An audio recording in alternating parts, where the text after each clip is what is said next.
Olá, tudo bem? Seja muito bem-vindo ou muito bem-vinda a mais um vídeo do canal da Fiscal Training. Eu me chamo Dácio e hoje eu vim falar um pouquinho sobre atividades impeditivas ao ingresso no Simples Nacional. Mas antes, peço que se inscreva no canal e ative o sininho das notificações.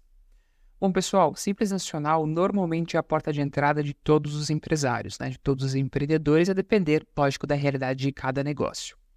O que acontece é que existem algumas condutas, alguns procedimentos que acabam impedindo a empresa de ingressar nesse regime de tributação, seja por questões societárias ou até mesmo por determinadas atividades impeditivas, E é sobre esse assunto que eu quero vir falar com vocês hoje, certo?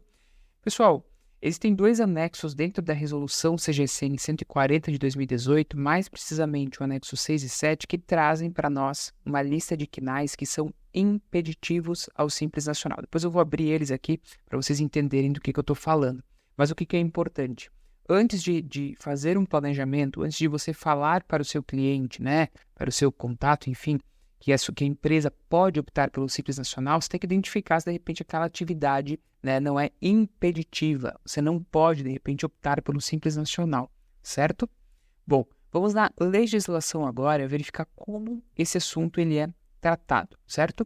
Bom, lá no artigo 15, ele traz aqui algumas vedações ao ingresso no Simples Nacional. Seção 3, tá? Deixa eu chegar aqui para cima para vocês, ó. Artigo 15, seção 3 da CGSN, Resolução 140 de 2018. Aqui ele me traz algumas vedações para ingresso, ele fala sobre questão societária, de participação, E lá para baixo, ele começa a falar de alguns incisos aqui, Começa aqui no inciso 16, algumas atividades específicas que não podem ser optantes aí pelo Simples Nacional. Transporte intermunicipal e interestadual de passageiros, então não pode optar pelo Simples, exceto algumas situações aqui específicas, Então nós temos situação de energia elétrica, de importação e fabricação de automóveis e motocicletas, importação de combustíveis, a parte de cigarros também nós temos algumas atividades impeditivas, mas o que eu quero trazer aqui, pessoal, é o inciso 23, Mas antes eu quero contar uma historinha aqui para vocês entenderem por que esse inciso é tão importante. Vamos supor que você tem um contato lá, seja da família, amigo, enfim, e ele te fala assim: Fulano, eu tenho 3 casas no litoral e eu quero começar a ganhar dinheiro com esses imóveis, Então, esses imóveis, eles são meus e eu quero começar a faturar dinheiro com eles. Bom, de pronto você já pensa, locação de imóveis próprios, O cara quer locar a casa, E ele quer receber dinheiro por isso. Aí você vai lá na lei do Simples, E identifica que atividade de locação de imóveis próprios é uma atividade impeditiva. Então você fala, infelizmente você não vai poder optar pelo Simples Nacional.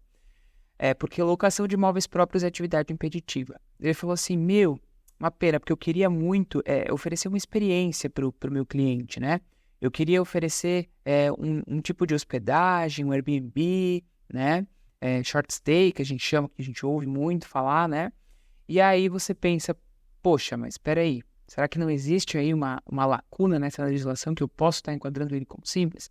Bom, depois dessa disposição, pessoal, que ele fala de atividade de locação de imóveis próprios, ele me diz o seguinte, exceto quando se referir à prestação de serviços tributados pelo ISS.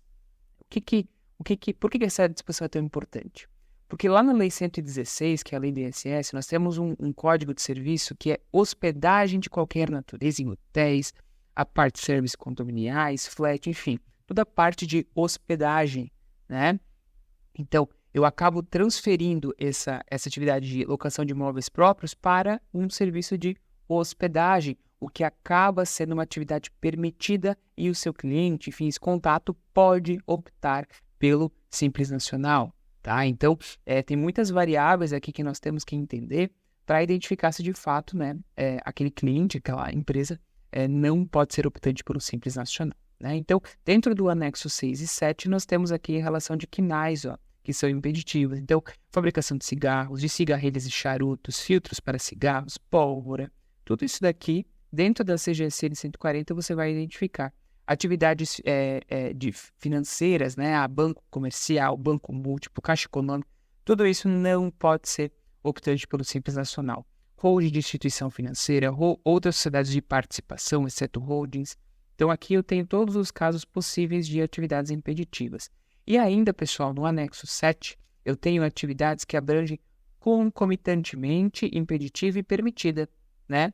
Então, por exemplo, eu tenho aqui, ó, transporte escolar. Então, vocês lembram que lá eu li para vocês que o transporte rodoviário de passageiros, né, o transporte de passageiros é uma atividade impeditiva, mas tinha uma exceção em alguns critérios específicos? Pois é. Então, dentro do mesmo KNAI, eu posso ter uma situação em que é permitida ou é impeditiva, né? Então, você pode colocar algum KNAI desses que estão aqui nessa relação, desde que a sua atividade não seja impeditiva.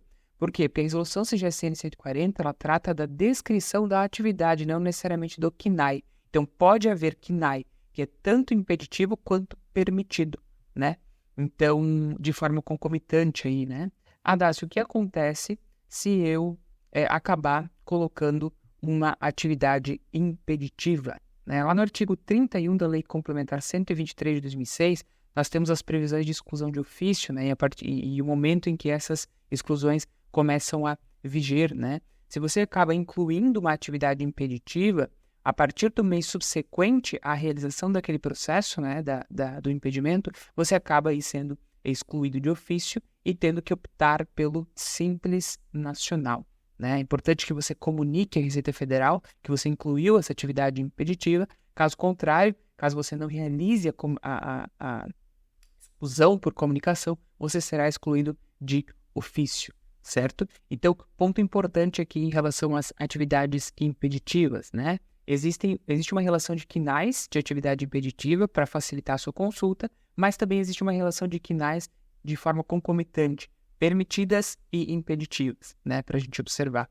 E uma dúvida que eu recebo muito é o seguinte: Dácio, mas espera aí, a minha atividade principal, ela é permitida. Mas tem uma outra atividade lá, uma atividade secundária, que eu faturo uma merreca, Dácio. Meu, é pouquíssimo dinheiro. Eu posso optar pelo Simples Nacional, né? Será que eu posso optar pelo Simples Nacional?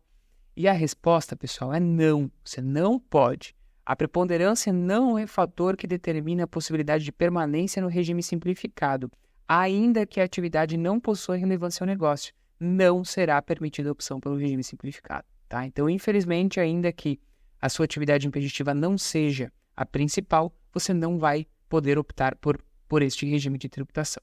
Tá certo? Bom, pessoal, esse era o assunto de hoje. Espero que ele tenha contribuído com o seu conhecimento.